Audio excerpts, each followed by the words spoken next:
Rural development today प्रस्तुत है 27 अगस्त 2026 को समाप्त पिछले 24 घंटे की भारत के प्रमुख डाटा आधारित ग्रामीण विकास की खबरें। नाबार्ड और नैपफीड ने ग्रामीण अवसंरचना के संयुक्त वित्त पोषण के लिए समझौता किया है। इसमें सिंचाई, पेयजल, स्वच्छता, ग्रामीण सड़कें, पुल, warehouse, cold chain, terminal market और कंप्रेस्ड बायोगैस परियोजनाएं शामिल हैं। तेलंगाना में धान की बुआई लगभग 50.11 लाख एकड़ में हुई है, जबकि लक्ष्य 65.96 लाख एकड़ था, यानी लगभग 15.85 लाख एकड़ या 24% की कमी दर्ज की गई है। कर्नाटक ने 101 तालुका को सूखा प्रभावित घोषित की है। इसमें 89 गंभीर रूप से प्रभावित और 12 मध्यम रूप से प्रभावित श्रेणी में है। आंध्र प्रदेश में लगभग 51% वर्षा की कमी दर्ज की गई है। राज्य की प्रतिक्रिया में गतिशील सूखा, जोखिम आकलन, सैटेलाइट निगरानी, फसल परामर्श और संबद्ध क्षेत्रों में सहायता शामिल है। तमिलनाडु में कावेरी डेल्टा की सिंचाई के लिए वेट्टूर जलाशय से 1 सितंबर से 45 दिन तक पानी छोड़ा जाएगा। इसका लाभ तंजावुर, तिरुवरूर और नागपट्टिनम जैसे जिले को मिलेगा। बिहार में नेपाल के ऊपरी जलाग्रहण क्षेत्रों में भारी वर्षा के बाद वाल्मीकि नगर बैराज से जल प्रवाह बढ़ने पर 4000 से अधिक लोगों को सुरक्षित स्थानों पर पहुंचाया गया। पश्चिमी ओडिशा के किसानों ने एग्रीज टैक्स से जुड़ी पंजीकरण व्यवस्था और धान खरीद पर उसके संभावित प्रभाव को लेकर चिंता जताई है।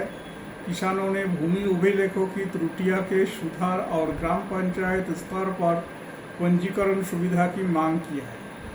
उत्तराखंड में IRRI एवं ग्राम्य विकास समिति IFAD समर्थित ग्रामीण उद्यम कार्यक्रम के अंतर्गत विशेष और पारंपरिक धान किस्मों के मूल्य श्रृंखला मजबूत करने के लिए गुणवत्तापूर्ण बीज, बेहतर खेती, फसलोत्तर प्रबंधन और बाजार संपर्क पर काम कर रहे हैं।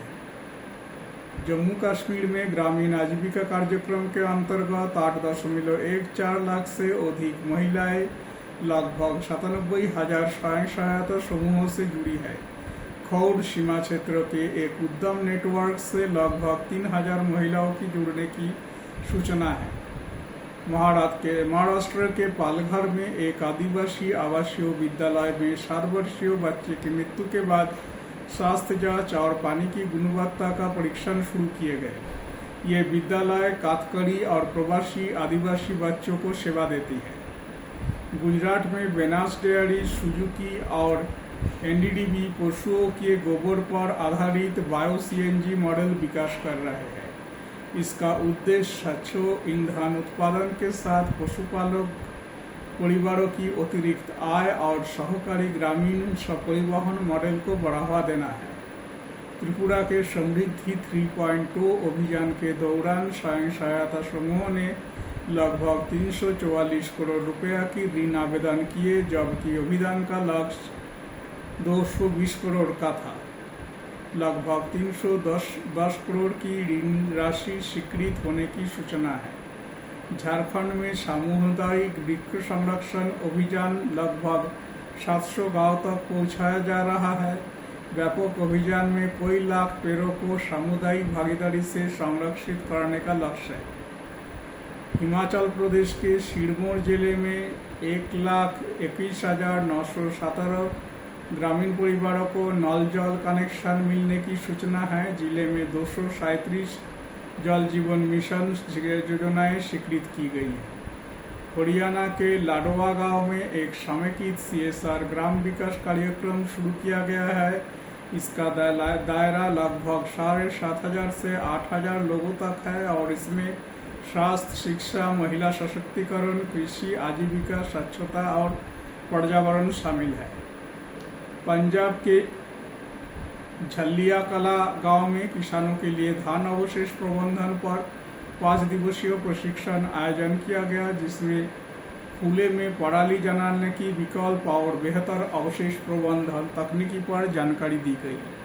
गोवा में ICAR CCARI पोंडा क्षेत्र की पारंपरिक कुलागार कृषि प्रणाली में बायोचार के उपयोग को पायलट परीक्षण कर रहा है।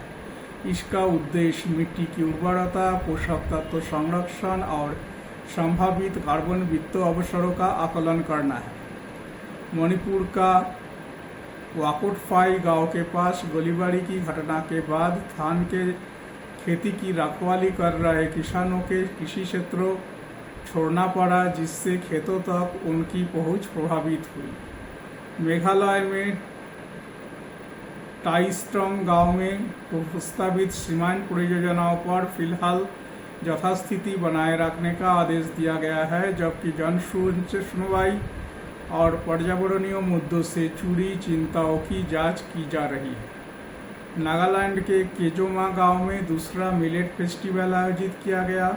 जुलाई में उत्पादित 1000 किलोग्राम से अधिक बाजरा बिक चुका था, जबकि 20 से अधिक स्टॉलों पर स्थानीय उत्पाद प्रदर्शित किए गए। सिक्किम में एक नागरिक संगठन ने मौजूदा और प्रस्तावित जलविद्युत परियोजनाओं के पर्यावरणीय, भूवैज्ञानिक, भूकंपीय और सामाजिक जोखिमों का स्वतंत्र आकलन कराने की मांग की है। केरल के तटीय समुदायों की ऊंची समुद्री लहरें और समुद्री जल के तट पर प्रवेश के खतरे को लेकर चेतावनी जारी की गई है, जिससे मछली पकड़ने की गतिविधियां और तटीय बस्तियां प्रभावित हो सकती हैं। मध्य प्रदेश के रीवा जिले के पांगड़ी गांव के निवासियों का कहना है कि लंबे समय से उपयोग में आ रही सड़क के अवरुद्ध होने से लगभग 4000 से 5000 लोगों की आवाजाही प्रभावित हो रही है। पश्चिम बंगाल एक नए स्टार्टअप और एमएसएमई नीति तैयार कर रहा है, जिसमें हस्तकरघा, हस्तशिल्पों, वस्त्रों और खाद्य प्रसंस्करण जैसे ग्रामीण उद्यमों से जुड़े क्षेत्रों को शामिल किया जाएगा।